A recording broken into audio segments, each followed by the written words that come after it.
Praise the Lord. Hallelujah. Good morning.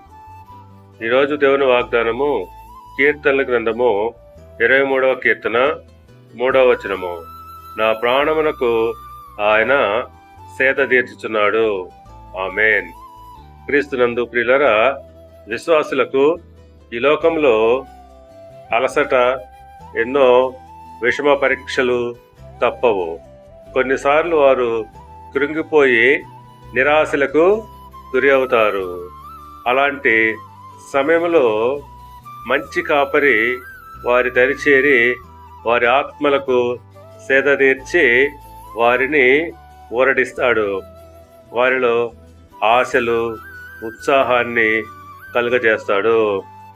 ఆయన మనలను నీతి న్యాయములో మార్గంలో నడిపిస్తాడు.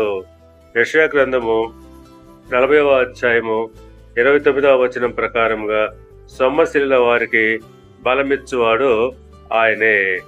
శక్తిహీనులకు బలాభివృద్ధి కలుగజేయవాడు ఆయనే. అవును, సొమ్మసిల్లి అలసిపోయిన వారి ప్రాణములకు ఆయన బలాన్ని చేకూరుస్తాడు, శక్తిని అనుగ్రహిస్తాడు.